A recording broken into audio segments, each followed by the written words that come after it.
I tried. Beautiful. That's beautiful. I got goosebumps. Literal chills.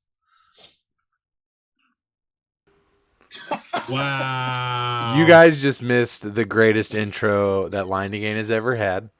And you were seduced with his eyes, and that's the only thing you got. I'm not going to do it again. And one of these days, I'm going to learn to not have my mic on mute when we transition from the starting music into the show. And I'm going to get it.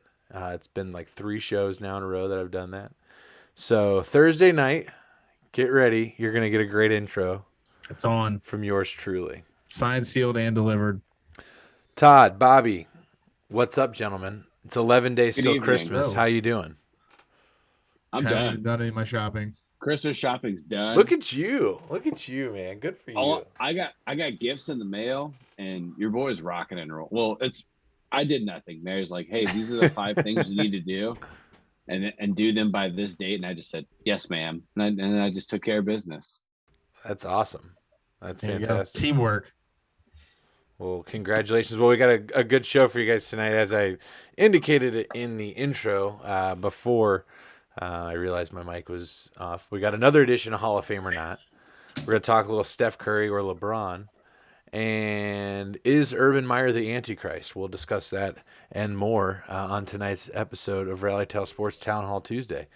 Which one do you guys want to get started first? We want to go NFL? We want to go college basketball? What are we NBA? What are we feeling? Well, something historic did just happen right before the podcast. Let's hear it. Steph Curry is now the all-time leader in 3-point field goals made in the history of the NBA. Ray Allen? Yeah, tonight. Like literally at 8:01. Wow. Hit a 3.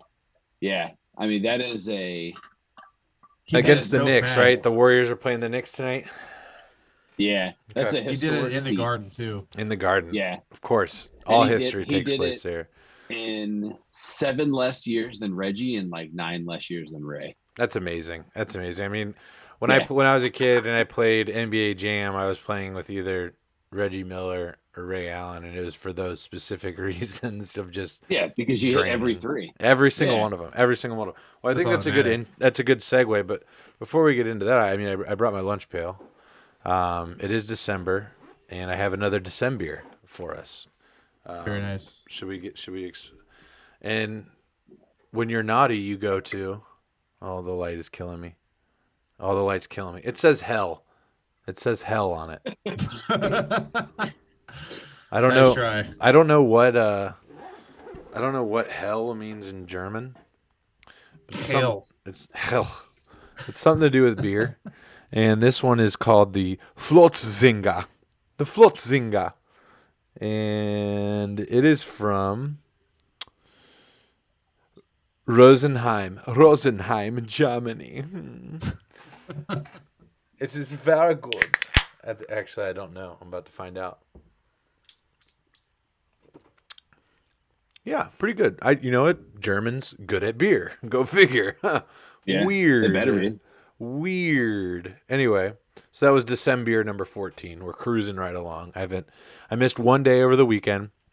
We went to. Have you guys ever heard of the town Frankenmuth? Have you ever heard of that? Yeah, drove by every week on my way. There's a big insurance company out of Frankenmuth. So some things famous out of Frankenmuth, apparently, an insurance company. Chicken dinners are big there. They're big into chicken dinners. Greta Van Fleet. Have you guys heard of the rock band Greta Van Fleet? Yeah. They're from Frankenmuth, Michigan, believe it or not. And the world's largest Christmas store, Frankenmuth, Michigan. I take it that's what brought you there. That is what brought me there. That's what brings me there annually. My mother-in-law adores Frankenmuth, and we all go with, and it's actually a really fun time. And we go to, there's an indoor water park, kind of like a Kalahari thing, and the girls lose their mind and run around and they're swimming and playing in the water and having a blast. So it's a good time. And nice. Yeah, so it's only like an hour north of our house too, so it's a good little almost a staycation. Not entirely, but it's fun. So that's what we did. So I missed one December over the weekend. Made up for it on Sunday as I drank my sorrows away. And we will get into a little bit of that because I did get a request to touch on the AFC North playoff picture tonight. So we will get into that as well. But first, as Todd mentioned, Steph Curry just broke tonight. This happened tonight. The 3-point record, all-time three-pointers made in the unreal. NBA. Steph Curry doing it, you said 4 years earlier than Reggie, and how many? 7. 7 years earlier than Reggie and 9 earlier than Ray. Wow. Absolutely amazing. Unreal. So there's been some talk going around on the mothership that is ESPN lately about Steph Curry or LeBron. Which one is the modern GOAT? Which one, and I've even heard this, means more to the game of basketball? Which one is more influential or has changed the game or more important to the game? And so I posed that question to you guys. And then I also posed another question, which one is better? Which one would you rather like? So Todd, you brought this in. I want to hear from you. Ooh, so this is a great question because there's Thank you. many I appreciate facets. that. Yeah, there's many facets to what makes an athlete the GOAT, right? Especially in modern day sports. Are they a hooved creature, for one? Yeah. So the answer for that is no. They're not hooved, but they do both provide. Urban Meyer sneaker. is. Urban Meyer has Yeah. hooves, He's just a much piece like of the shit. Antichrist. So we'll get into that later. So both of them have provided their own sneaker line. Steph Curry. Is that really a qualifier though? A sneaker line? I mean, Kawhi Leonard has a sneaker line. Paul George has a sneaker line. Like It is. I think that's part of the foundation. Well, it is when you make the first basketball shoe for the company and it's in existence. I think that's a thing, right? Okay. I mean, he made the first basketball shoe Under Armour ever made. They never made basketball shoes prior to Steph and Curry LeBron was He's Nike. Nike. Okay, well then that one's not. And he's made over 40 variations of his shoes to date. I have a pair. Yeah. I bought them like 8 or 9 years ago. Yeah, I also have and a pair. They look brand new because I never wear them. I only wear them when I go play basketball. Nick has several pairs of LeBrons, and I will say that the man makes a crispy sneaker. They are a fine. They're really sneaker. nice, and they're very comfortable. So, I think you look at their impact on culture. I think LeBron has him beat on that because LeBron's sneakers are universally more pleasing to the eye and more worn in popular culture than Steph Curry's every year release of a Under Armour shoe that looks the same and just has his number on it. Sure. And then you look at community. I think that, everybody talks about the things that LeBron does, what he does for St. Vincent, St. Mary, what he does for Akron, for his own school that he started. But Steph Curry does almost as much, if not more than him, with the foundations that he's a part of with his wife. And so him and his wife, Aisha, so he started 2 schools. LeBron? No, Steph, you're saying he's done more. So No. he has 2 schools that he's started. No. Well, not quite. But just when you look at terms of what Steph has in terms of his reach fiscally and philanthropically, it is of a similar stature just based on LeBron's pure income versus Steph Curry's pure income. Speaking of your brother with the shoes, shout out to Nick for liking the video tonight. I appreciate you, buddy. Thanks, Nick. So then here's the real question that I think all three of us, 2 of us will agree, but 1 will disagree. Who is the better on-court impact player? I am always going to go with LeBron. It's tough, man. I think that you're comparing 2 very different types of basketball players. That's the problem. Steph Curry is not known for creating his shots. Steph Curry is known for making shots happen at inopportune times. There's a difference between creating your shot and then just being able to pick and pull. Yep. Yeah. Steph Curry's a pick and pull. You could throw him the ball anywhere from 40 feet and in, and he can shoot and make it. LeBron has the ability to create 50 feet of space for himself on a basketball court. Steph Curry does not have that ability. It's not in the cards for him. It's not in his athletic and his build. I would disagree on the creating space aspect, just because he literally creates space by how far he can shoot the ball. That the That's not the basketball term definition of creating space. Yeah. Yeah, So creating space Good. so creating space in basketball is being able to isolate yourself one-on-one to either create an open lane for a dunk or to create a shot that's not made based off of a pass. Okay. Right. So Steph Curry's shots are made based off of a pass or him just being able to pull it from anywhere. So that's a different variation of creating space. That, in my opinion, that is just being able to pull it from anywhere. That's what Steph Curry's. So my point with that is just that Steph Curry's ability to shoot from literally almost anywhere on the court, essentially, once he crosses that half court line, fair game, right? We can all agree there. Mm-hmm. The defense has to respect that, and it pulls the defense out, which the NBA is already the perfect model in terms of widening the 3-point, creating a larger area in the middle where people can operate. You know, I think that's one of the flaws of college basketball currently. There's not a lot of room to operate in the offensive side. There's not really. It's more congested. You know what I'm saying? Mm-hmm. I believe that the NBA court and the college court should be the same in that respect. So with Steph Curry's ability to shoot from, like I said, anywhere beyond half court, that's going to pull defense out. That's going to create opportunities from anybody else. And Steph Curry, much like LeBron, you have to know where he is at all times as a defense, and you have to be on him. And if you're not, he's going to make you pay. I will say the only thing with the space creation argument is that Steph Curry doesn't need as much space as LeBron does to work with how quick he can get shots up. I mean, Steph Curry, he could be a foot in front of you, and then before you know it, that ball's already in the air, and he's turning around, walking the other way. And sure. And I think that I think that there needs to be. We're talking about right now, right. Like let's be very clear. We're talking about the game right now and how it's played and how both of these guys operate within the game. If you want to flashback 10 years ago, I mean, the game was just completely different. But I would also say that LeBron James needed less space as well back then. He was just stronger, faster, and more athletic, frankly, than anyone else that he was playing against. Right. He's still more athletic than most people. Right. LeBron, still is. Today's age. LeBron is the reason why basketball changed. I think there's definitive facts around that. There weren't 6'9" point guards before LeBron James. Now they're everywhere. There weren't guys that could play 5 positions on the floor in one game unless you're playing 5th grade AAU basketball, right? That didn't exist before LeBron. Right.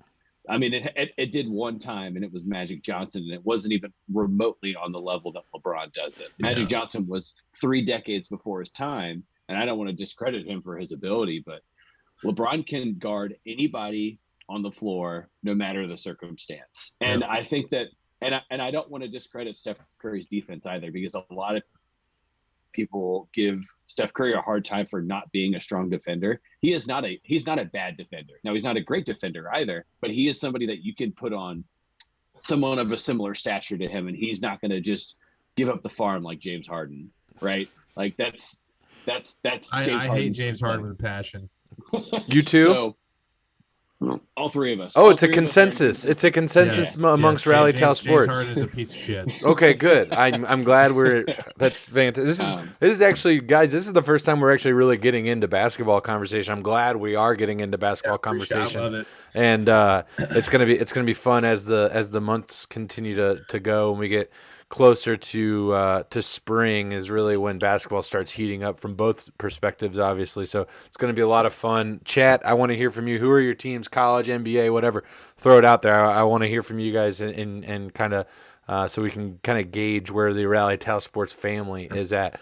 So we've kind of talked a little bit about impact on the game, right? We've talked about LeBron's athleticism is really what changed the way teams were built in order to beat them. Right. He did also hit another milestone in his career this week. I don't know if you guys saw that stat. He's the only player above the age of 35 with 4 or more 30-point triple doubles. That's amazing. That's amazing. Incredible. It is incredible. And Bruce with a comment here, ladies and gentlemen. James Harden is a legend. I think that's because Bruce doesn't like LeBron. Either that or he's just trying to start shit. Is that a thing? Or the other. Is that a thing? Like, is like the James Bruce is Harden known to camp start shit. not in the LeBron camp? Is I that? don't No, know. I It think- could be. Well, I would There's argue that I would say that you could make that argument, and the reason I would say that is because James Harden stole an MVP from LeBron James, 2018, if I'm not mistaken. So I'm just throw that out there. He's had a lot of MVPs stolen from him. He has. He If absolutely we're being has. honest, he should have 10 MVPs Yeah, I think in all it's 10 funny of his that you years say in that. Cleveland. I think it's funny that you say that because there are a lot of people that would say that that's wrong. That LeBron hasn't earned MVPs in the NBA. And Josh, thanks for sharing and liking the video. Because man. he makes it look so easy. right, and I think the thing that again we talk a lot about like what does the non-passionate fan watch when they watch Love it, Bruce. basketball, right? They want dunks, 3-pointers, alley-oops, and hard fouls, Yeah. right? Those are the 4 things that you really, I really mean, I like want when you those watch too. basketball. Listen. Sure, but yeah, I mean, that's what you want. You want somebody like Isaiah Stewart to walk away from a fight with a bloody eyeball. That's you like that about basketball because it's not as physical of a game as it used to be. But I think the thing that LeBron has done so much differently than really, I don't compare generations because those arguments become null and void because you can't compare 2010 to 2000 to 90 to 80 to 70. It's every decade is a different athlete, and you can't. I can't compare Michael Jordan to LeBron James. I just can't because those are 2 different styles of basketball. And people are going to have their passions about Jordan, just like people have their passions. About I'll come out right now and tell you that Michael Jordan is better than LeBron James. I don't think you could say that. I mean, all right. So this is the best argument I've ever heard for this, and it's going to get a little PG-13. Just go for it. Yeah. Okay. So a guy goes over to a girl's house 6 times, and he gets laid 6 times. A guy goes to a girl's house 10 times, and he gets laid 4 times. Who's better? So by that argument, depends on what you're looking for. So by that argument, is Robert Horry a better player than LeBron James? So he was in the closet watching. Okay. All right. I don't want to go down this rabbit hole because we could end up not talking about anything else. we could. So the 6 for 6 argument is the best argument I've heard for why Jordan excels. We could go. Yeah. I don't want to get it. We'll do this next week. This conversation has to happen because I have a lot of feelings. I can't wait. It'll happen. I mean, it'll happen until honestly we will be old men after we've made millions off of Rally Tale Sports. We'll be sitting on our Lake Tahoe drinking our hell from Germany. Drinking old fashions. I'm more of a tell you fan. what. Bruce, don't get me twisted, buddy. I think LeBron James is the best player in basketball since Michael Jordan, and I don't think it's close. But let's get back to the conversation, and that kind of brings us to the conversation: Steph or LeBron? Why? I think Steph has had outside of LeBron, he's had the biggest impact in the game in the last 2 decades. I mean, just look at the way that teams play, from the NBA all the way down to, the collegiate and high school level. People shoot threes at an exorbitant level. Yeah. And it's because of Steph Curry. Mm-hmm. And you've got people. Go ahead. It's entirely changed basketball. It has. Yep. I mean, the high school kid shooting 10 threes in a game was you got benched for that shit, right? That used to be like, you shoot too much, you sit down. Now it's like there's not a lot of off the ball movement inside of 18 feet anymore. Yeah, it's not right? set plays. It's the high screen, dish it to the outside or drive it to the hole. There's the 3 opens, the lane open, and that's it. Yeah, that's all Golden State. Yeah. Specifically Steph Curry and Klay Thompson. They completely changed the way that people shoot. And the quick release that now exists in the world because of those two has also changed and really kind of I would even say Klay's got a better release. I agree. Klay, in my opinion, Klay has the best shot in basketball. Yeah, it's better than Steph. Yeah, I do. yeah. I think there's a clip Are from we a couple years are we ago. just talking about like pure form or Just pure. shot. Yes, Yeah, I'm talking. Yeah, let's just be sure. very clear. And then people gave LeBron a hard time when he had Bosh and Wade, Yeah. but they did exactly what they were supposed to do, right? Well, they did won what they needed to do to championships. beat the Yeah, Celtics. The yeah. Celtics stacked Who to had beat Cleveland. They Pierce, had Ray Garnett, Allen, Kevin Allen, Garnett, and Paul Pierce, and they Peel and stacked.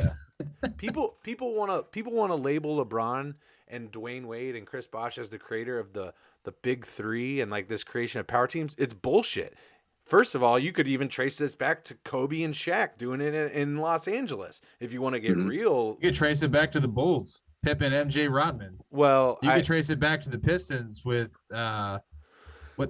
Isaiah Thomas. No, that Joe team Dumars. is not. That Joe team was Dumars. not built like a big three. That team was drafted and built from the ground. That is an organic powerhouse of the bad boys in Detroit. I'm just saying big three. But yeah, the concept of leaving an organization and going with somebody else to form a powerhouse, that really modernized with the Celtics with Garnett and Allen Here's going to Boston. So Yep. and they did it to beat LeBron. That's why they Correct. did it. And so for LeBron to respond like, okay, I'm gonna get Dwayne Wade or I'm gonna go join Dwayne Wade. I'm gonna bring Chris Bosh with me.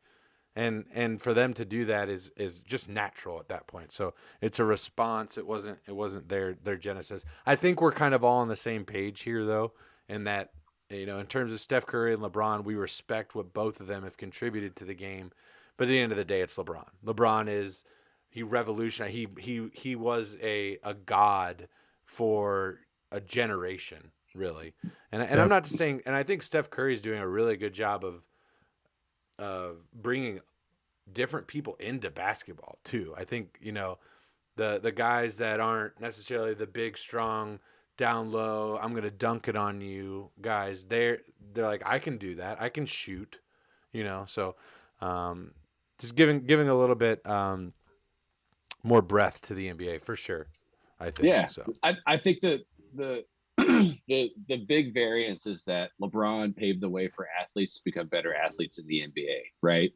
But the thing that Steph Curry did was it made a guy like Duncan Robinson become a successful NBA player, right? Duncan Robinson doesn't exist, and in the light that he does prior to Steph Curry being in the NBA. I mean, we had, you know, we've had 3-point shooters over time, right? You have your Steve Kerrs and your Korvers and Del Curry and guys like that, Steph Curry's father, that were just 3-point specialists. But now there's a whole offense that's built around you being able to move off the ball and shoot without dribbling, similar to what Golden State plays 82 games a year. So I think it's a shame that Steph Curry and LeBron played at the same time, because we get to have this conversation, which is great. But, you know,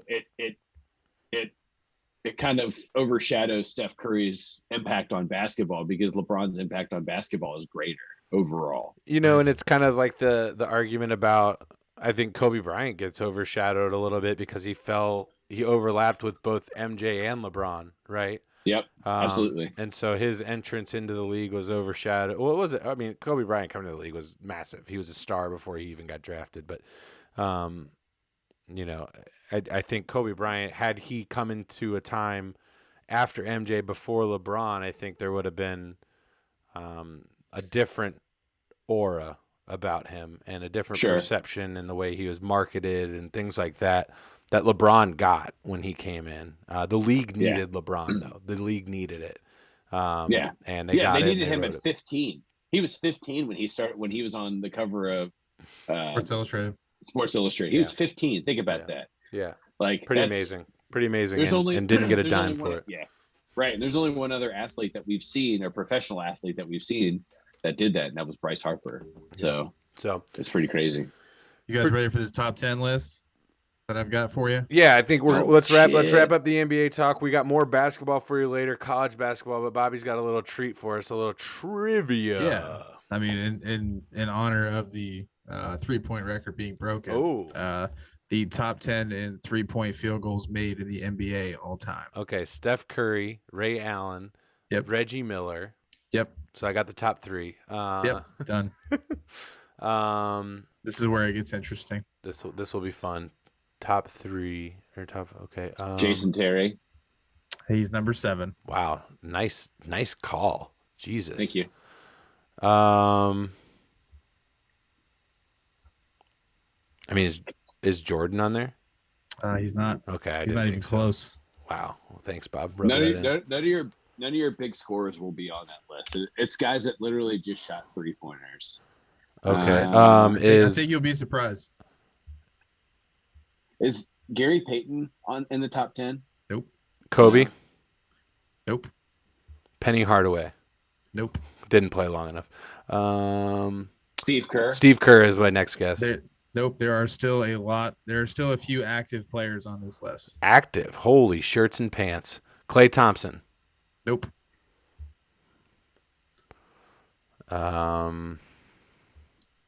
Like they're JJ Redick? Playing. No. He's retired. Oh, he did retire this year, didn't he? He's 15. Bruce with a guess. Larry Bird? No. Nope. Did they have the 3-point line? Legend's not on this list. Although he'd probably be on it if they had a 3-point line when he started playing. That's very true. Stockton's not on there. Nope. He didn't shoot it enough. It's Chris Paul. Nope. Man, I didn't think you guys had this much trouble with this. This is fun. Shit. All right. Fours. Give me. So is 4 active? 4 active. West or East? I can't. What? Okay. James Harden. Yes. Oh, okay. That's All right. Well, good night, everyone. This list has been defrauded. Kevin Durant. No, he is not on this list. Russ? Nope. Bruce S. Peja Stojakovic. Great guess. Great name drop. Wish he was though. He's not. Love Peja though. When him and Hito Turkoglu were on the Kings together, it was that little side flick. Just it was a different time for basketball. All right, number 5. Is number 5 still active? Is he still he's either active or recently retired. I American? believe he's still active. Is he American? Yes. We have brought his name up tonight. Scottie Pippen? Nope. I think Todd mentioned him. Kyle Korver? Yep. Wow. I think he is still active, isn't he? Yeah, I think he's with the Bucks still. Oh, did I freeze again? You are frozen. Dude, this is just the dumbest. All right. 6 is not active. You already got Jason Terry. Number 8 is still active.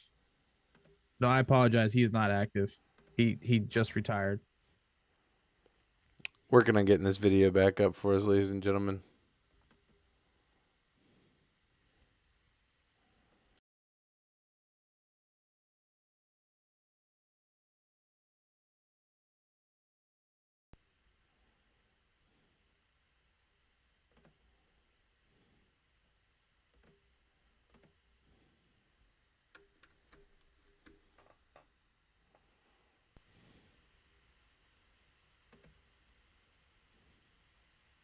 There we go.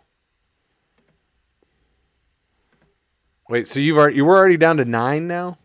No, he was asking about number 6. Number 6 is retired. Number 6 is retired, and you can't give us East or West. Both. Jason Kidd? Nope. He's a 90s guy? Hi, Bruce. He's a 90s guy, 2000s guy, 2010 guy, 2020 guy. Dwayne Wade. There's one guy. Dwayne Wade. I basically just know. I just basically gave you the answer. What? What'd you say? Who was Vince Carter. Yes. Yeah, that's credit out to Bruce. Yeah. Yeah. He did. That's only guy to play in 4 decades. Dude, his like transition nice job, Bruce. Of what type of athlete he was in the NBA is insane. Crazy. He went from like the best dunker in the NBA Insanity. to one of the best 3-point shooters. It was nuts. Yeah. What a guy! That guy played through all the trials and tribulations. Rip Hamilton. No, great guess. Not on the list. You already got Jason Terry. Number 8, recently retired. Number 9 is retired. Number 10 is active. So Number 8 recently retired. Yep. It's not Dwayne Wade. Nope. Paul Pierce. Paul Pierce is number 9. Wow, there you go. Yeah. So you have 1 active and 1 retired player left. Recently retired. It's not T-Mac. Oh, not that. No, I'm talking like recent, like last year. Oh, okay. Dirk Nowitzki? Dirk. No. That was a good guess, Bruce. He retired a couple years ago. That was a good guess, though. Who retired last year? It's not a big name, but it's a very consistent name in the NBA. He had a very consistent NBA career. Played for a lot of teams. So he's not American. He is. Damn it. Played for a lot of teams. Was he a point guard? Yeah, he had a brother too. I mean, a lot of people have brothers, Bobby. You have a brother. I have a brother. Todd has a brother that played in the NBA. Oh, okay. That's what I meant. Okay. Bruce is just dropping some crazy names in here, and I'm here for it. Spud Webb, Bobby Webb, Jackson. Bobby Jackson. Hell yeah. Muggsy Bogues. Okay. Mike Bibby. This guy played for Chicago, New York. Joakim Noah. Duh. Nope. Golden State, Atlanta, Portland, LA. Oh, Andre Minnesota, Iguodala. Phoenix, and Brooklyn. Andre Brooklyn was Iguodala. his last team. It's not No. Iguodala? Okay. No. Brooklyn. He did retire last year, though, didn't he? I would say his best stretch was probably when he was with the Clippers.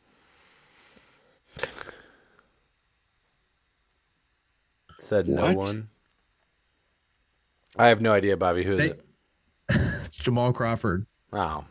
Oh, Okay, that's the fucking crazy. The greatest six man, the best six man of all time, former Wolverine Jamal Crawford. All right, and then the last one is active player. A very popular player in the NBA. Bruce also dropped Mitch Richmond. So it's not Russ, right? I said Russ. That solidifies to me that he's a Kings fan, because only a Kings fan would drop Mitch Richmond in the chat. Yeah. Beautiful name drop. I'm Also great in NBA Jam. I'm surprised we didn't get like a Mike Bibby reference in here, or a name Mike Bibby, or Chris Webber, Yeah. a Chris Webber. I would have preferred a white chocolate reference. Sir Jason Williams himself. So number 10 is still active. Very popular, apparently, as Very well. active. Very active. You can say he's in his prime. LeBron? Donovan Mitchell. LeBron's 11, by the way. He's almost on this list. Donovan Mitchell. In his No. prime. Russell Westbrook? Nope. I said Russ like 6 times. Oh yeah, you have said a lot. Sorry. Oh, Kyrie. Nope, but you're on the right vein as far as position. Okay, so he's a The shooting point guard guard. or pointing guard. Yeah, he's a 1-2. Yeah, okay. The Shit. West. Way West. Way west. Oh, Dame. Dame time, baby. He's number 10. Number 10. Good for him. Dame Good for time. him. With 2109. Hold on, got to check my schedule. It's He is- Dame time. He is 6,400 off from Steph Curry, right? Yes. Yep. That's Steph Curry has insane. 20. Well, he's got 2972 as of before the game. The tonight. drop off is just bananas. Here's the thing, though, is that Steph Curry could probably play for 6 or 7 more years. We could At see least somebody get he could play for 10. Yeah, we could see somebody get to 10. We'll probably see him get to 10,000. He could go. He could. No, there's no way. Listen, he can No, turn. he's at No, Bobby, I don't think 29.72. you're understanding. He could literally be Ray Allen for like 5 years after he should have stopped playing, That's true. and just Yeah. and literally make 100 3-pointers a year. Yeah, he doesn't have to be a point guard. He doesn't have to be the best player on the. He doesn't have to start. The role. No. He The can next give you closest- 25 a night off the bench. The next closest active player is James Harden, and he is 460 3-pointers away. 460. No one's gonna touch him. It's crazy. It's absolutely insane. Yeah. Well, that was awesome. unbelievable. That was awesome. That was a little bit better than I anticipated. All right. It's time for a little bit of NFL. Let's get into a little bit of NFL action. in case you haven't been close to Twitter today or haven't turned on ESPN or anything, the NFL is melting. It is on fire right now. The last I checked, over the last 24 hours, we were up to about 45 positive tests of COVID-19 within the NFL. I'm looking back right now to make sure that, excuse me, 1 hour ago, Adam Schefter tweeted the NFL now has 75 player positive COVID tests in the past 48 hours. 75 players. The Los Angeles Rams have shut down their facilities due to a COVID outbreak within their players. Odell Beckham Jr., Tyler Higbee, Daryl Henderson among players on the Rams who have tested positive. Some other big names that have tested positive, Jarvis Landry, and I can't remember who the current left tackle of the Cleveland Browns are, but that he has also tested positive for COVID-19. Looking through here, trying to find some other big names that have recently tested positive. If you follow Ian Rappaport, there's been a ton of news. Okay, here we go. Here's some big names that have tested positive. Christian McCaffrey has tested positive. Of course, he's out for the year. It doesn't really matter.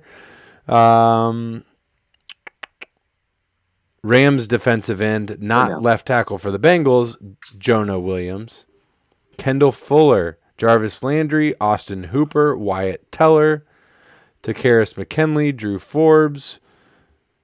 A lot of people. Fitzpatrick, Dede Westbrook. And with it being 75 people, that you just know that there's way more. There's got to be way. I mean, it's got to be triple that. Yeah. To be honest, like as far as staff. Yep. Players, coaches, everything. Like so, it is absolutely rampant right now within the league, and it was either today or yesterday. The NFL has made it mandatory for specific employees of organizations to get their booster shots as well. I don't think anything's going to change. However, there was a concern about the Lions not being able to field a team on Sunday against the Broncos, and they were considering moving that game to Monday night, much like they did last year when situations like that had occurred. So, we're going to keep an eye out and just see what's going on. I haven't heard any of our, I haven't heard any Bengals, or I haven't heard, any big names other than those guys that I've mentioned that have tested positive. So I think the league will continue to move forward personally and get through this. The NFL is a juggernaut, right? They weren't stopped by COVID-19 like the NCAA or the MLB or the MLS or the NHL. They didn't stop. They found a way and kept moving, and I think they'll probably continue to do that and find a way to do it. Whether that's ethical or not, that's not what I'm talking about. I'm just saying the NFL will probably continue to move. There's too much money on the line. So yeah, for sure. So that's just a quick little news blurb Craziness. And update. Yeah, absolute insanity. Little news blurb and update on that. We will have another edition of Hall of Fame or Not tonight. But before we do that, talk about melting down, talk about chaos, talk about Satan and his child that is to rule the world, the Antichrist. Urban Meyer may be just that for the Jacksonville Jaguars. He may be the sign of end times. He may be Satan himself reincarnate for the Jacksonville Jaguars. Gentlemen, your thoughts? I mean, you got your rookie quarterback calling you out, for your play. Oh, I didn't hear this. Let me hear that. Go ahead. Let me go on. Yeah, I was listening on the radio yesterday on the way to a job site, and for those hold on for those Gen Zers listening, radios are devices that pick up sound over the airways and then put it out through speakers. Go ahead, Bob. No, they were just they were talking about it. I hadn't read anything on it. Haven't read anything since I heard this. Just what I heard. They basically said that Trevor Lawrence was very, very. He gave a lot of criticism to Urban for his play calling in key situations. This is coming from your rookie quarterback. That's that's a sign of I just can't find Dissent. words right now. Yeah, dissent. Yeah. Unorganization, Distrust. Yeah. yeah. Well, There's no chemistry. also Trevor Lawrence threw 4 interceptions on Sunday, so there's some skin Urban in Meyer that. didn't throw those interceptions. Yeah. Let's be very clear. So here's my big thing. He treats his associates like shit, and by associates I mean the Jacksonville's front office and then his assistant coaches. Yeah. He treats them like children, speaks to them like children, tells them they're terrible, tells them they're wrong. He's always right. Like there have been clear, definitive facts that he is saying these things behind closed doors. Yeah.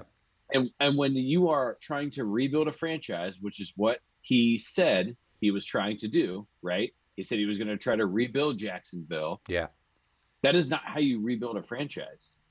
That is the demise of an organization. When you bring in somebody who has been given the largest head in the history of college football, that he's the mecca of change wherever he goes. He's Nick Saban-esque or better wherever he goes. And then you put him in the NFL on an organization that is completely in shambles.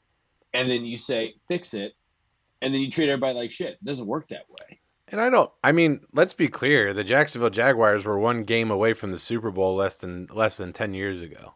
They played in the AFC Championship game. I'm not necessarily ready to say that that the Jaguars are in shambles. And we got Ryan Cratch Young joining in the conversation, a known Jaguars fan. Cratch, I'm very happy that you're listening right now. That is fantastic.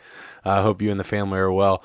Cratch with a comment, it's stupid in Jacksonville right now, but it never happened. I don't know what he means by it never happened, but every press conference he has no idea what's going on. Is basically, I'm assuming he's alluding to Urban Meyer, and I'm going to take that and comment. There's a reason, Todd, why you're talking. My response was, yeah.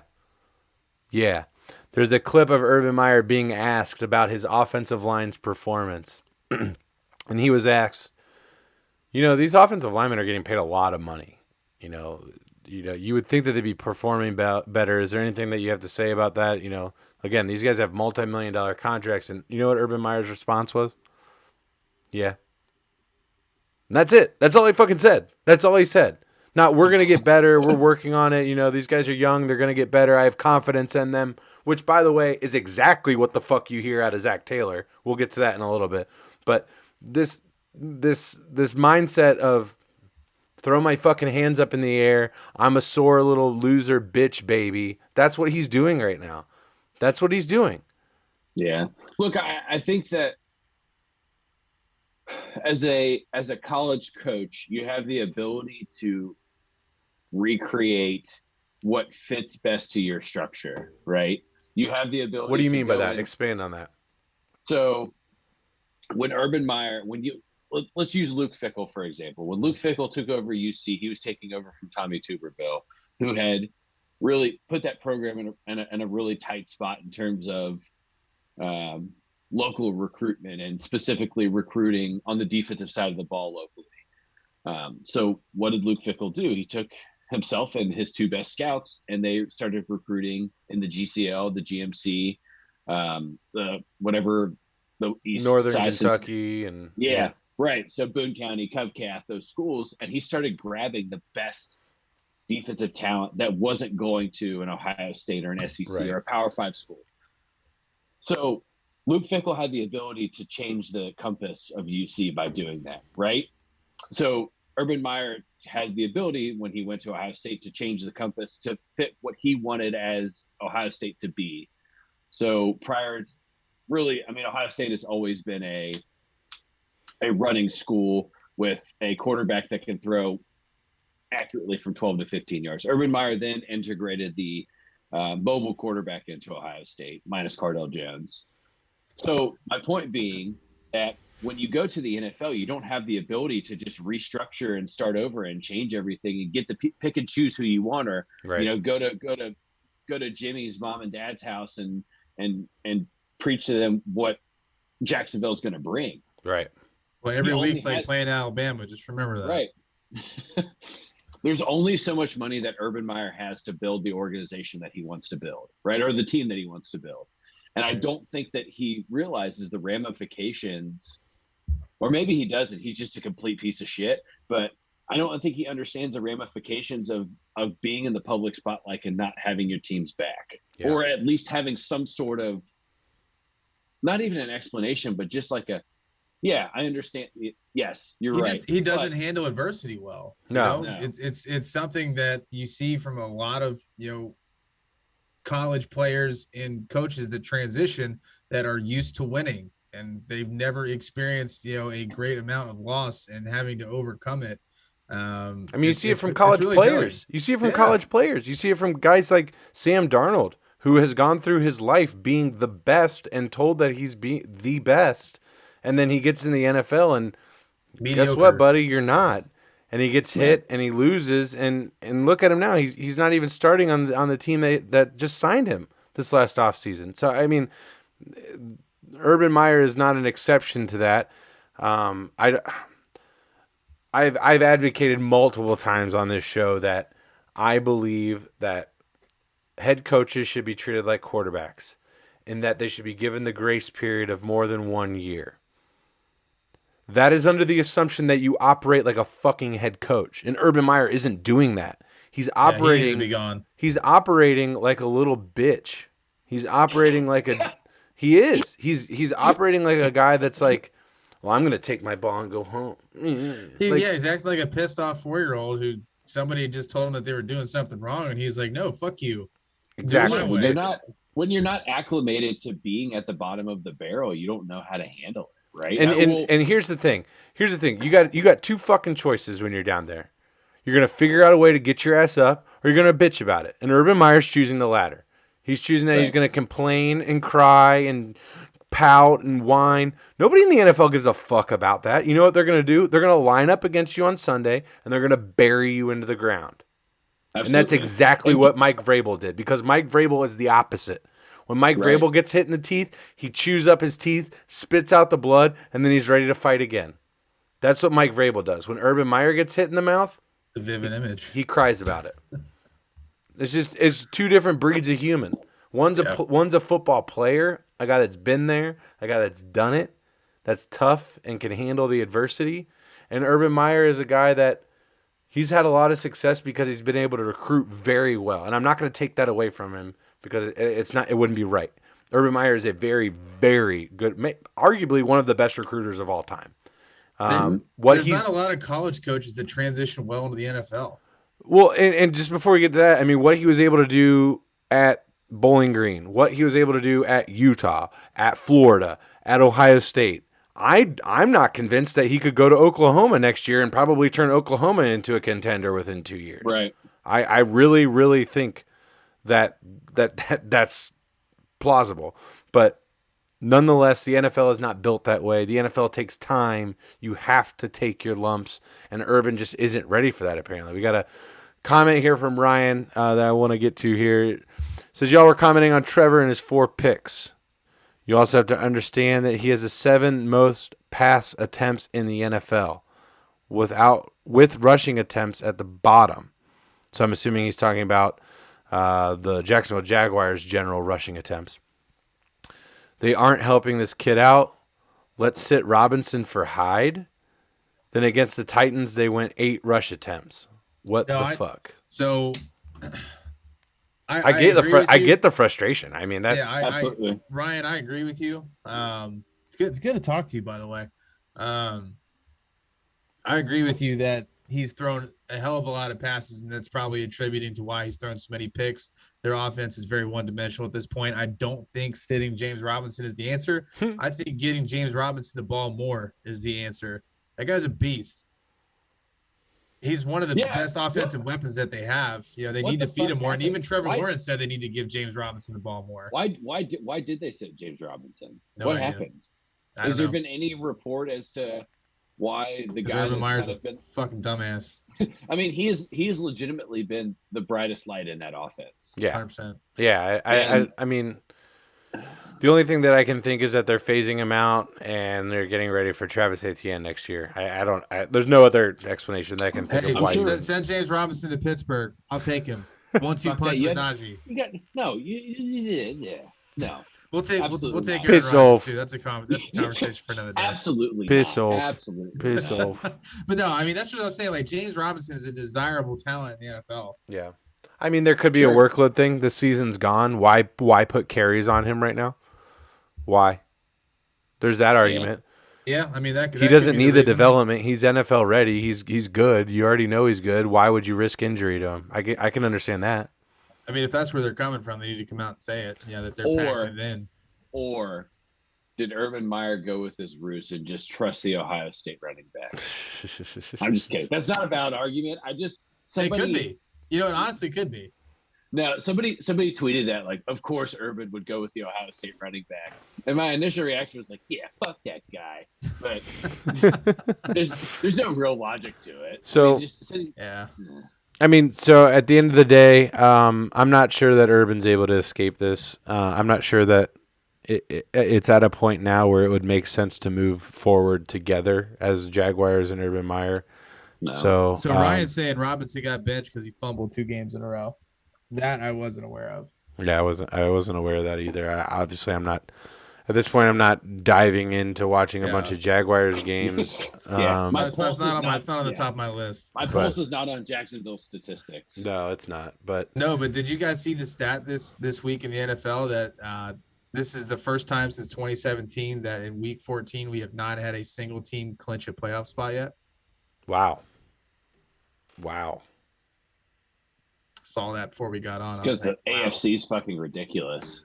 It is. It's a dumpster fire. It's a coin flip. I'm done picking games, by the way. No, you're not. And so he says that till Thursday, and then Bobby went 0-14 this week. But so yeah, that's a great segue into the next topic, the AFC North. The AFC North is it might be the only conference where they don't have a team below 500. And I'm going to look that up right now as I put my foot in my mouth. So obviously, we had Browns versus Ravens on Sunday. The Browns bested them.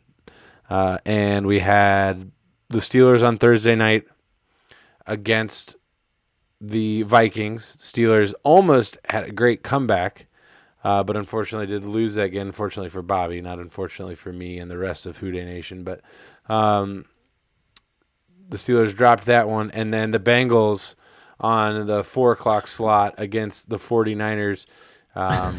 Corey, your camera froze again. Oh, that's a really hot face. Is it? How do I look? This is you go hit a dispensary in Michigan and that's what happens. All right, so I've got you guys off. You're not on the screen right now, so it's just me, and I'm gonna bring this back. I'll be back on there just momentarily. Let me fix this. Okay, we should be good. And we're going to start that video. There we go. And now we're back. All right, cool. So let me look it up on my phone to risk any sort of freezing again. Here we go. I want to make sure that... Okay, so at the top of the AFC North, you have Baltimore at 8-5, Cleveland at 7-6, Cincinnati at 7-6, Pittsburgh at 6-6-1. The AFC East has teams below 500, South below 500, West below 500. Every single conference, every single division throughout the NFL. Did I freeze again? Really? Yeah, I mean, at least this time your mouth's not open. At least, it's a little bit more elegant, I suppose. Right. No, but Ryan came in with a comment just kind of wrap up the Jags talk. The Jags owner Khan said he's not rushing to make a decision. I've given my precious head coaches 4 years. We'll see. Interesting to say the least. It's going to be interesting. We'll keep tabs on it. But yeah, it's And I've always felt that the AFC North is the best division in football. Yeah, I was actually really expecting the NFC West to be the best division in football this year. It's starting to the Seahawks are coming a little bit. They're starting to get a little bit together at the end of the season. The 49ers are obviously playing well. The Rams and Cardinals was a great matchup last night, where the Rams, I think, surprised most people and came out and really put it to the Cardinals, which, as I've said multiple times on this program, the weather cools off, so do the Arizona Cardinals, and it's starting to kind of look that way as they've dropped multiple games now to teams that are missing all pro players. So we'll see how the rest of the season pans out. But looking at the AFC North, just on an eye test, who's the best team? Not records. Who's the best team? If that board back there that says Origin was a dartboard, I would just fling it over my shoulder. No idea. Right now, after this week? Yeah, I mean, yeah. Who's the best team in the AFC North? Cincinnati. I mean, I would have to lean. I'd have to lean that way too, to be honest. I mean, they have dropped a couple games, but I mean, the most put together team right now, and I would say healthy team, is probably the Bengals. And that's the thing that I keep trying to play devil's advocate with myself about the Bengals not being the best team in the AFC North right now. I try to keep figuring out ways. Who's better? I mean, Lamar Jackson went down. I mean, that's basically the Ravens' life. So has it been determined how long he's out? No, I haven't heard anything about it. So I heard he's getting an MRI today. I didn't hear any results about that. But I actually did think I heard that it's not a high ankle sprain. We'll see. So yeah, I'll look it up. Yeah, but I keep going through. Obviously the Bengals are 3-1 in the division, other than the big blowout about the Browns, and we've talked about that game. How that's kind of how we all kind of feel like that is a very magnified view of how in the NFL, if you don't capitalize, things can go your way very, very quickly. And the Bengals allowed the Browns to capitalize on a lot of different mistakes. And I keep looking at these losses: 5 turnovers, 4 turnovers. That's it. It's pick six. Yeah.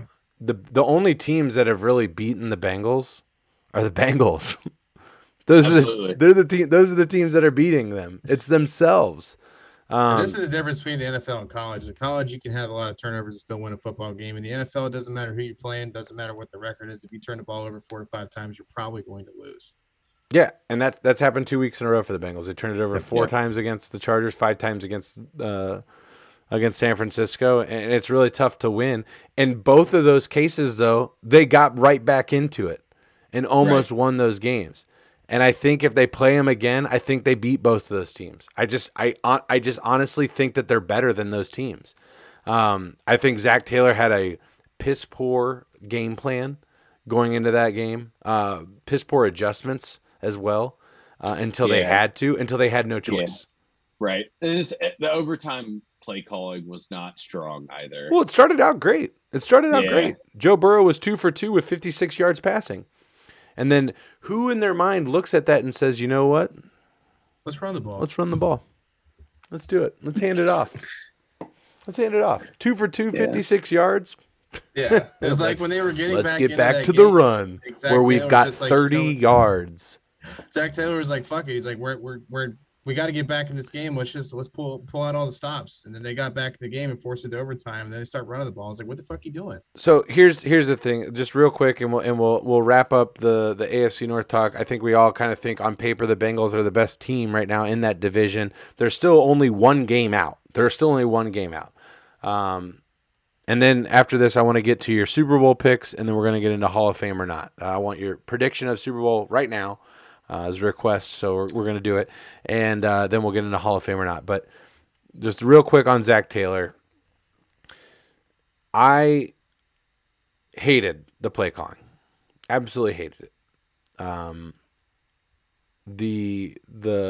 The stubbornness is really what got to me. That we are going to force our game plan upon a defense rather than adjusting your game plan to attack the defense. which is what you should do with an offense. You should attack the defensive weaknesses, which were the corners of the San Francisco 49ers, and they didn't do it until about 11 minutes left in the game. And that's why the Bengals lost. A refusal to adjust, a refusal to attack the weaknesses. And I will give credit to Zach Taylor in that he said, yeah, I regret it. He owned his mistake, and he said, yes, I should have done this differently. I should have put the ball in our franchise QB's hands. I should have let him win the games. I appreciate that. That being said, this is not Zach Taylor's first time coaching. This is not his second year coaching. You are a third-year head coach in the NFL. You should know this by now. That shouldn't be a thing. There should be no, you're right, I'll learn. You should have learned. You should know. Move on. Get better. Don't make those mistakes anymore. That's my opinion, and I'm this is the last time that I'm going to accept, yeah, I need to get better at that. We're done. We're in the Super Bowl window right now. This is it. Right now, Bengals fans. This year and the next 3 years. This is it. This is the time. This is when we need to do it. So I'm not going to accept learning curve arguments anymore out of Zach Taylor. It's just not acceptable. No way. And the Bengals front office should feel the exact same way. They should feel the exact same way. And if they don't, what the fuck are we doing? What are we doing here? Just picking our ass? All right. Super Bowl picks. Corey, who you got? Right now, I'm going to stick with the exact same prediction that I had at the beginning of the season. Kansas City, Tampa Bay. Kansas City wins it all. Todd? Yes, I agree. All right. So I'm not going to waste any time. I'm going to go on a different vein here. I'm going to say AFC Championship's going to be Chiefs-Patriots. Chiefs take it, and they're in the Super Bowl. NFC Championship game will be the Packers and the Bucks, and I'm going to take the Packers beating the Bucks. It's a good pick. And then in the Super Bowl, I'm going a wild card. I'm taking Aaron Rodgers. That dude is playing some unbelievable Last Dance football right now. Yeah. Last Dance. No more Aaron Rodgers. We're going to see him next year in a uniform? In a Steelers uniform. I hope it's in a Steelers uniform. That'd be great. That'd be awesome. I'd love to watch Aaron Rodgers with an inept offensive line and 0 wide receivers that are close to Devontae Adams. I'd love to see it. You want to talk about a self-implosion? It would be magical. Oh, it'd be so good. To watch Aaron Rodgers' enormous... I want to see Trey Hendrickson just eat Aaron Rodgers' lunch every day. I can't wait. Yeah. So Ryan with a quick comment here. He said, you want Zach Taylor out of after this year? And I want to be clear, no. The only way Zach Taylor should be considered to be fired is if they lose every single game from here on out. That's fair. I mean, if you told me at the beginning of the season the Bengals were going to go 8-9, that would mean they win one more game this year. If they were going to go 8-9, would you consider that a success? I would say yes. I'd say that they got better. They improved. They are on the right path. So, no, I don't think Zach Taylor should be fired this year. The only way that he should be fired is if he loses every single game from here on out. Because the measuring stick gets moved as the season goes on. If you have 4 games left and you don't win any of them and you're competing for the playoffs, that's a problem. So, especially with the talent that this team has. They might be one of the more complete teams in the AFC outside of the Chiefs. They just make a lot of mistakes. So, okay, moving on. Final NFL topic of the evening before we wrap it up with some college basketball. It is this week's edition of Hall of Fame or Not. First up on Hall of Fame or Not, we have an individual that at the time set the single game rushing record. He also set the record for most equipment thrown into the stands at one time. He is the one, the only, out of Washington, born and raised in Washington State, Mr. Corey spells his name correctly with an E, Dylan. I ask you, gentlemen, Hall of Fame or not? Todd, you're biting this one off first. I like it. I think here's my yes. Here's my why to my yes. Okay. His impact on the Bengals specifically in his time in Cincinnati, and those were some tough years for Bengals fans. Tough years for the organization. Without him, the offense basically doesn't exist. And also, you set the single season rushing record within that time frame. So, I think you couple his impact on the organization plus breaking a record during his tenure, that makes him a Hall of Famer, in my opinion. Bobby? He's looking at his stats and trying to chew it off. Yeah, I'm trying to decipher it right now. So I mean, I can go ahead. Okay. Yeah, okay. Yeah, I mean, I'm looking at it right now, and I'm looking at his stats, and Corey Dillon is 20th all time in rushing yards. He's 18th all time in rushing touchdowns. He's 25th all time in rushing yards per game. He's 39th all time in touchdowns, just regular touchdowns. All-purpose yards, 66. That's not that great. But 4 seasons. So Corey Dillon played in the league for 10 years. 10 years. 4 of those 10 years, he was the rushing leader, or the top 10. He was in the top 10. 2004, he was second in the league in rushing. He was a 4-time Pro Bowler. I'm trying to look at it. He's got a ring. He does have a Super Bowl ring. So let's just kind of look at some of his statistics over his career. I'm gonna take the other route, and I'm gonna say no. Okay. I just looking at it, man. I mean, I don't think there's enough on this resume. I mean, outside of him being, breaking an NFL record in a game, you don't see the guy that broke the receiving record in the Hall of Fame, right?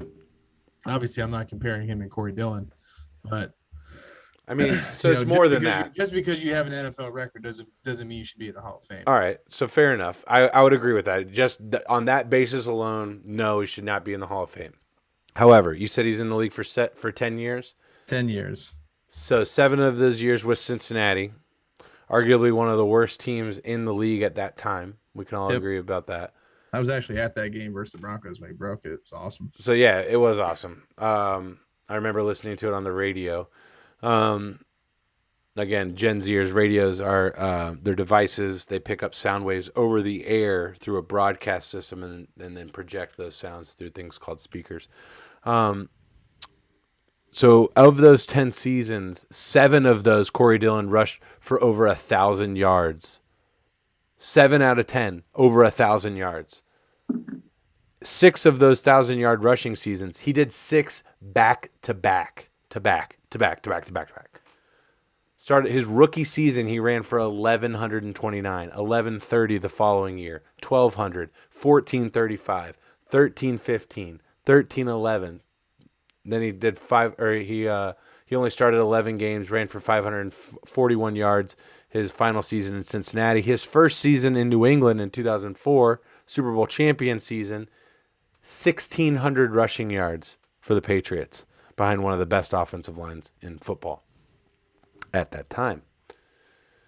Let's see, any kind of receiving stats. Typically average just over 100 yards receiving per season. So not a whole lot of stuff there. So I honestly think just the consistency of doing it for a decade, and 70% of the time you're getting over 1,000 yards. You're getting over 1,100 yards out of him. He was durable. Every single season. He was a beast. I mean, the guy's an all-star. He's, in terms of, I think if Corey Dillon was on any other team, it's not even a question. It's not even a question. I think the fact that he's in Cincinnati for 70% of his career is a reason why he's not already in the Hall of Fame. So we'll see. Market has a lot to do with it. It has tons to do with it, and it's a shame because you miss out on a lot of really important, impactful players, and And Corey Dillon's a semifinalist, as is somebody that we talked about last week, Willie Anderson. So we'll see as things progress in the Hall of Fame voting. It gets a little bit more serious in January when they whittle it down to 15 finalists, and then they announce the winners right before the Super Bowl. So we'll see what happens there for Mr. 28.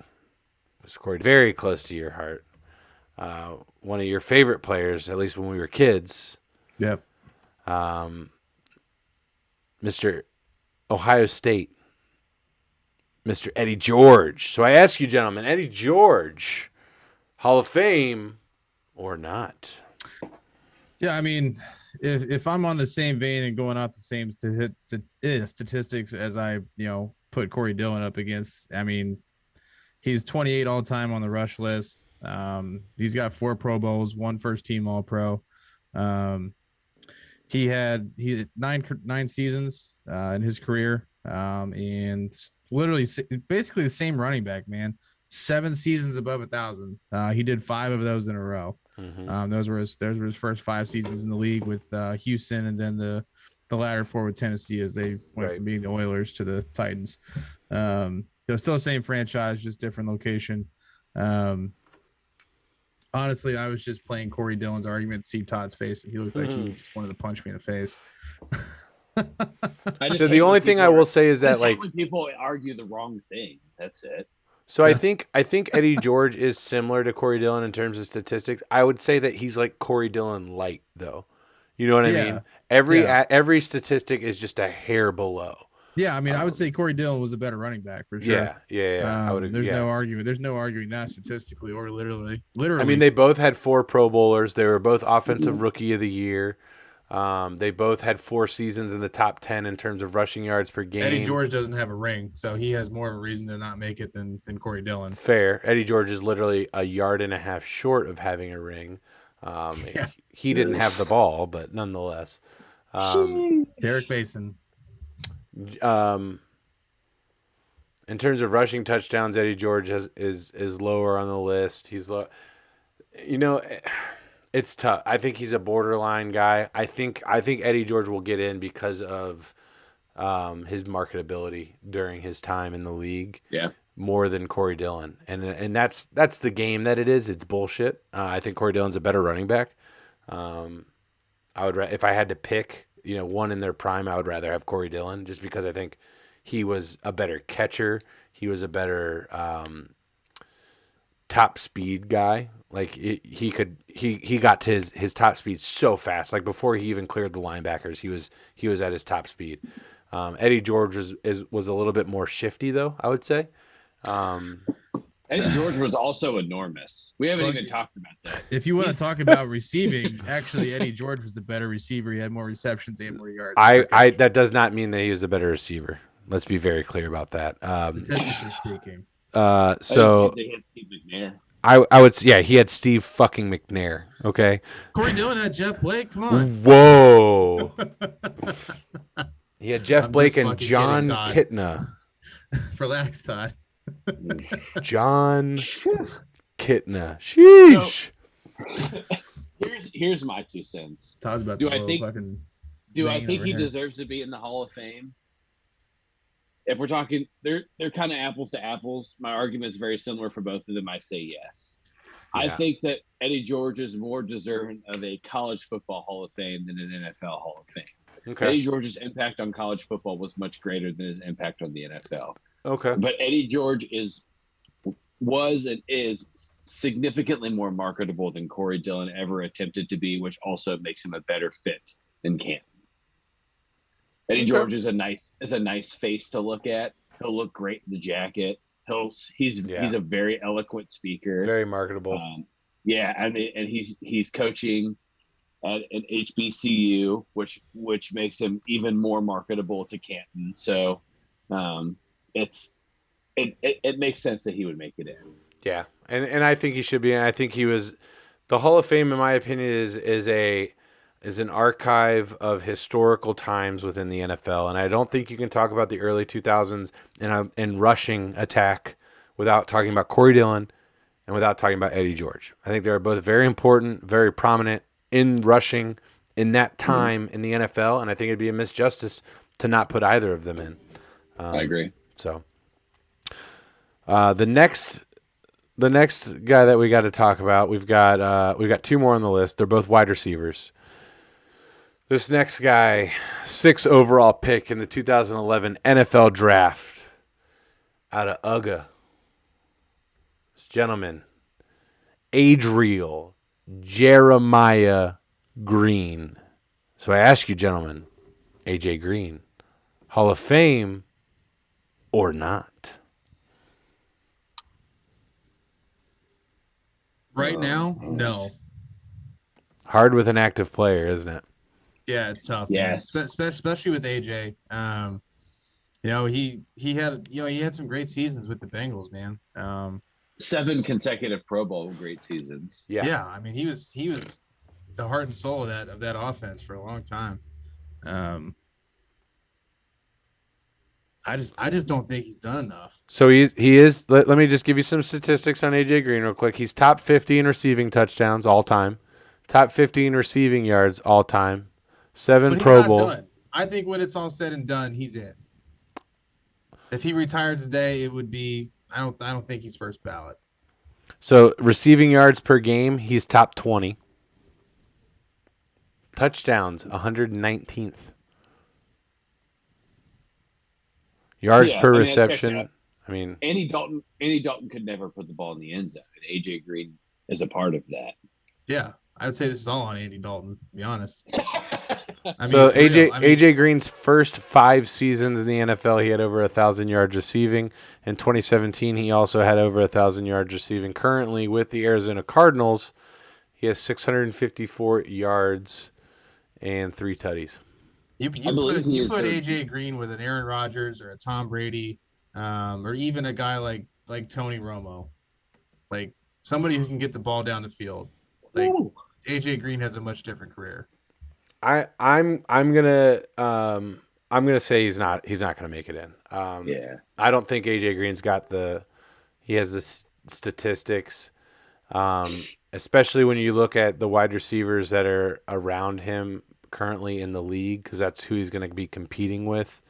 He's only had 2 seasons in the top 10 in receptions, 3 seasons in the top 10 in yards, 4 seasons in yards per game, 4 seasons in touchdowns. And yeah, he's got more seasons to go, but 4 out of, I mean, what is this, his 9th year in the league? What do we got? 1, 2, 3. So this is his 10th season, 9th that he's actually played. This is his 10th season. Less than half of those, he's even in the top 10 for most of the important statistics when it comes to being a receiver. And I think AJ Green is a phenomenal human being. I think he's one of the guys that you would really want on your team in terms of attitude. You never hear anything about AJ Green unless Jalen Ramsey's talking that shit and he needs to get smacked. And Ryan, I know you saw that game, motherfucker. What a moment. And, that was a beautiful moment. That was awesome. It was awesome. And but we just go on talking about how great he is and then talk about how he fucking attacked Jalen Ramsey. Beautiful. I love it. I loved it. It was perfect in the moment. It was so you was like, what? Wait, what? AJ's doing that? Why? What? What did he say? He had to say some outlandish shit, and turns out he did. But yeah. but I just don't think AJ's really there. And there's multitude of reasons that you could put around that as to why he didn't have the numbers. And I don't see AJ Green having a breakout. I don't see AJ Green going another 7 years in the league like a Larry Fitzgerald or something like that, even though his idol is Larry Fitzgerald. That's why he's in Arizona right now. I don't think it's there, but time will tell, and we will see. I would hope that he does, because I love AJ. I think he's a great person. A lot of fun times watching him play, but I just don't think the numbers are really there yet. So, all right. Ryan came in with a comment and said Fred Taylor, Hall of Fame. Let's look it up. Oh, man. Here's the thing. If we're talking like he's in the Madden Hall of Fame, he was great to run the ball with on Madden. One of the more elusive Madden running backs. Him and Curtis Martin both. All right, let's look at Fred Taylor. 17th all time in the rushing list. He has Where'd he go to school, Todd? One Pro Bowl selection. Fred Taylor? Yeah. I think you know the answer to the question. You just want me to say it. I do, yeah. Yeah, he's a Florida Gator. Thank you. You're welcome. 13 seasons in the NFL. 13 seasons, 6 of those in the top 10 in rushing yards. He's 17th all-time in rushing yards. He's 24th all-time in rushing yards per game. His nickname on Pro Football Reference is Fragile Fred. Ouch. I mean, so to be fair, the reason that his first season he only started 12 games. He played 15. 10 the next year, 13, then 2, followed by 2 complete seasons, 14 games, 11, 15, 15, 13, and then finished it out with New England, 6 games and then 7 games. His final season, he started no games in 2010. Yeah, he was notorious for ankle sprains. It's just how hard he ran, I think. Yeah. So I have a hard time putting Fred Taylor in just based on the lack of times that he was legitimately atop of the league. I mean, rushing yards, he's 17th all time, but he did run for 13 seasons. But at the same time, we just talked about how little he actually played in those seasons. He's 40th all time in touchdowns. I mean, I loved watching Fred Taylor play, and I thought he was He's a mainstay in Jacksonville. Yeah. You know, I think you said it, man. He just ran hard. Yeah. That dude he was a bull on the football field. Yeah, I think you're right. I don't know. I think it's tough. I think if I had to rank like who gets in out of the 3 running backs we talked about tonight, He's third. Yeah, out of Corey Dillon, Eddie George, and Fred Taylor, he would be third to get in. So, yeah. All right. One more guy to talk about before we wrap it up with some college basketball. Nope. We can go talk about college basketball. Oh, Bobby. Just kidding. If I can talk about Corey Dillon, you can talk about Antonio. So Antonio Brown is the next one that we're going to talk about. This individual, Amaction, AB, Mr. Big Chest, NBC, or Ronald Ocean. Dumbest nicknames I've ever heard of in my fucking life. The one, the only, the sociopath, Antonio Brown. I ask you, gentlemen, Antonio Brown, Hall of Fame or not? So, here's my 2 cents, and I'll keep it short and sweet. He will not get in because of his off-field shenanigans. Statistically, and his impact to Pittsburgh gets him damn near close to a first ballot. But because of him being who he is and his lack of character, right? Because we talk about people that go into the Hall of Fame, they have a certain level of character to get to that position. Mm-hmm. He will never see a Hall of Fame. And he will bitch about it well into his 70s as he probably drives like a gold Escalade, or maybe like at that point in time, it'll be like a self-driving Tesla truck that'll have AB on the side, and it'll just have 2 middle fingers, and it'll have like his vaccination card, maybe a Chippewa sign on the side. I don't know. So he's a 4-time All-Proer, 7-time Pro Bowler. Obviously, he's never won a Super Bowl though. He has. He's got 2 rings. Oh wait, he was on those teams? He's got one with the Steelers and one with the Bucks. He does not have a ring from the Bucks. Yeah, he does. He got one last year. It doesn't say so on Pro Football Reference. Well, I'm 99% sure. Did he qualify for a ring last year? He scored a touchdown in the Oh, Super Bowl. yeah, he scored. Yeah, you're right. He played 4 games. Yeah, Pro he was on Football the active Reference, roster. get your shit together. So anyway, he's got one with the Steelers, one with the Bucks. Okay, so 25th all-time in receiving yards, 24th all-time in touchdowns, 7-time Pro Bowler, 4-time All-Pro, 4th all-time in receiving yards per game. I mean, the statistics alone say absolutely. Yeah. he should be in the Hall of Fame. That was going to be my argument, is that 100% statistically speaking, the only reason he doesn't get in is because of, like Todd said, his because he's fucking crazy. Yeah, he's hot ass garbage. Yeah, he's a piece of shit human being. I think that's I think when I think of Antonio Brown, I automatically think, like, imagine him and Cam Newton doing a press conference together. I would actually watch that. There would just be so much hot air in the room, and deceit, and false truths. Oh my God! All right, so yeah, I think we're all on the same page. Statistically speaking, AB should be in slam dunk, but he will not. Okay. All right. So final topic of the evening. Todd, you wanted to dig into a little bit of college basketball, which has kind of been a roller coaster in one aspect. What is that? So this is the 4th number 1 overall team that we have seen in the very, very early stages of college. Yeah, we're like 11 games in. Yeah. We have seen the Zags, the Blue Devils, the Boilermakers, and now the Baylor Bears are the number 1 team in college basketball. Which they were the number 1 overall seed in the NCAA tournament last year, if I'm not mistaken. They were. That's right.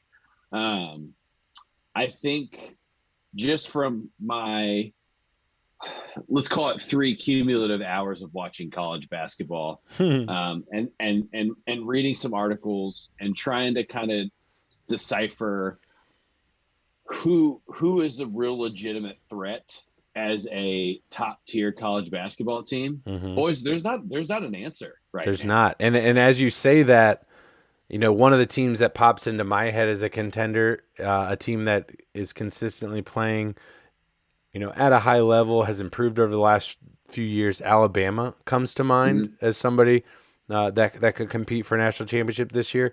They're down 5 to unranked Memphis at halftime right now.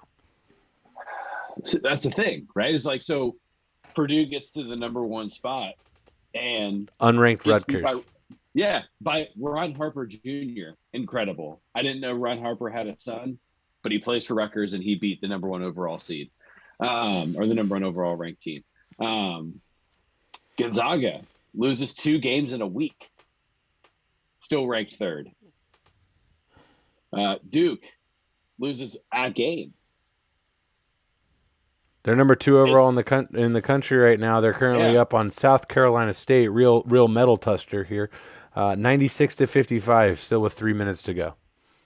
So, I think the funny thing is as you kind of filter through in March, and I don't really have a clear-cut answer. I really like the turnaround that Arizona's had in the last 2 years after Sean Miller completely debaucherized that program.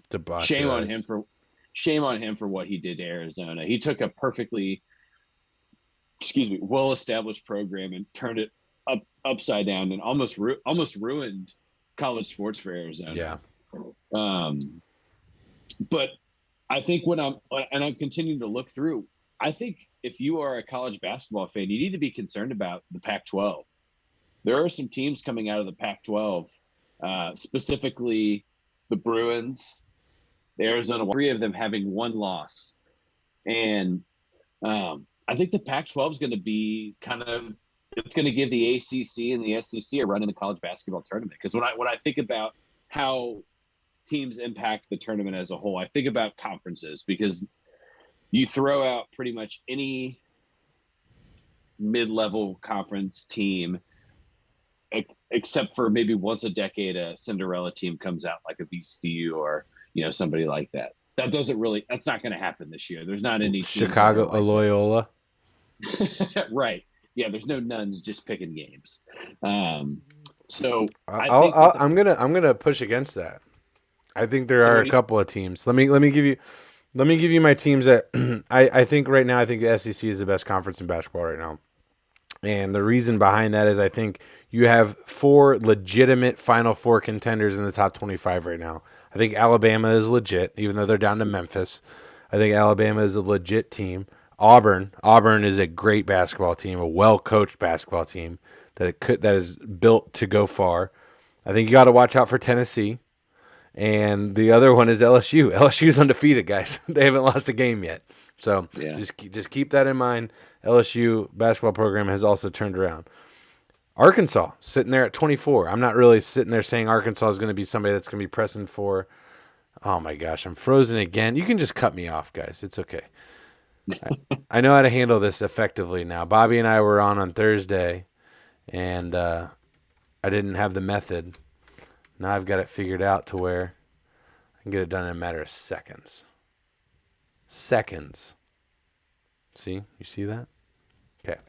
So you'd mentioned that mid-major or these lower-level teams that you're not concerned about.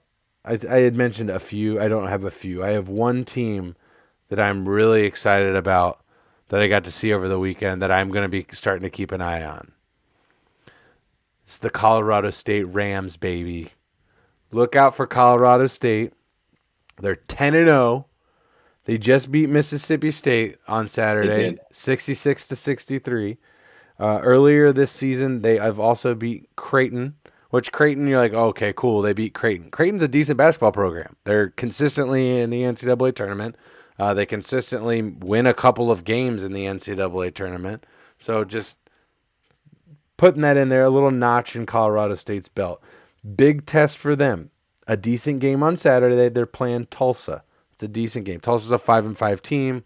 Nonetheless, Tulsa has consistently been a decent program in college basketball. On Tuesday, number 6 ranked Alabama in Tuscaloosa. You best believe on that Tuesday broadcast. Let me make sure that's not okay. So that is on 12/21. We will probably have a show that day. That game will be up on this TV that I'm looking at right here, and we're going to be following along and watching Colorado State because I am very interested to see if they're kind of a sleeper that can start busting through and making some noise in college basketball.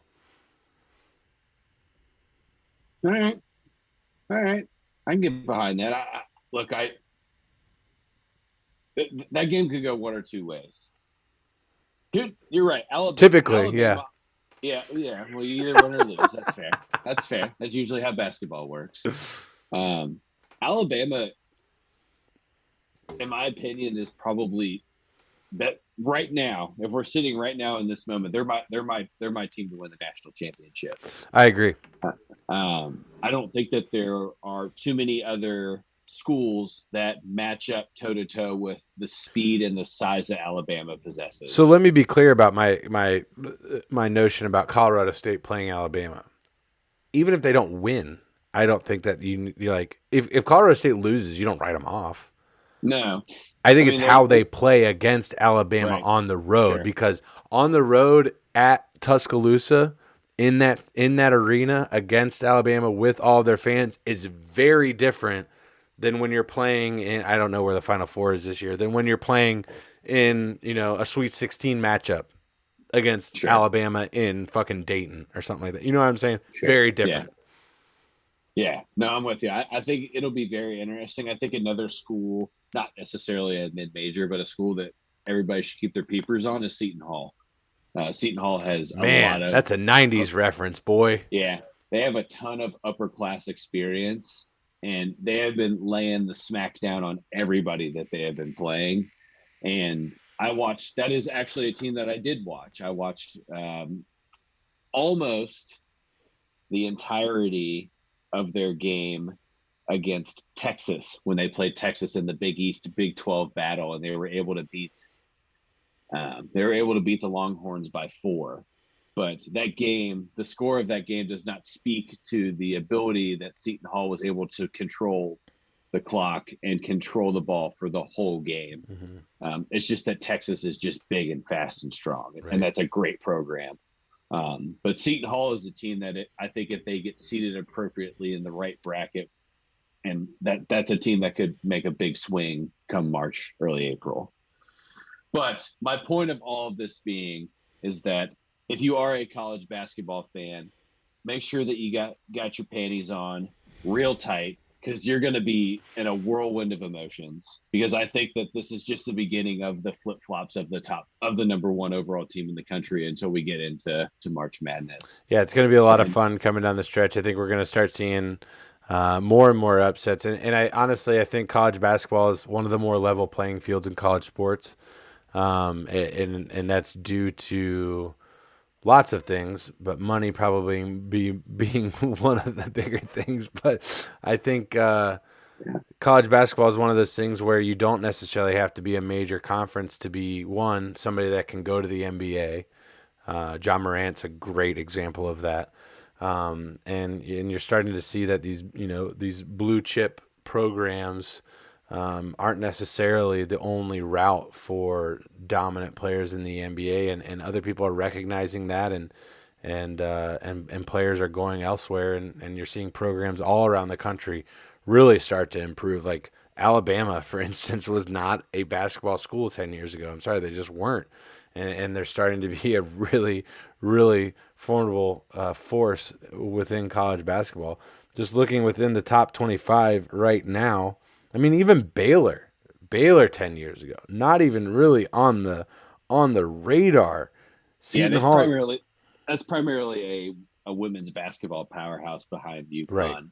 Right. And now you're seeing Baylor's men's program, and a lot of it is just, you've alluded to some of it, but I think the big thing outside of just not having to go to Kentucky or Duke or North Carolina to go to a top tier program is it's the transfer portal has made a significant difference in college basketball. You're getting guys that you can go to school for 2 years and be like, it's not a good fit, or there's a coaching change, and you could still go to a Power 5 and you could start almost right away. So yeah.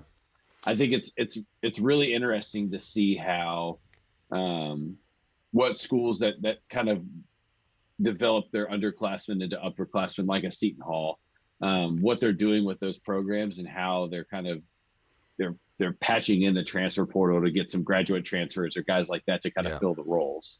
And I mean, let's be honest. 2 years ago, a A10 school was probably robbed of a national championship due to COVID. And I'm looking up 75 right at the Dayton Flyers. I mean, they were probably one of the most complete college basketball teams of 2020. And since COVID ended that season, I would venture to say that Dayton was probably a favorite to win the national championship that year. They were probably one of the most complete, explosive basketball teams. And Dayton Flyers, in what fucking world are the Dayton Flyers relevant in terms of a national championship conversation? Well, in 2020 they were, and it just speaks to the competitiveness of college basketball.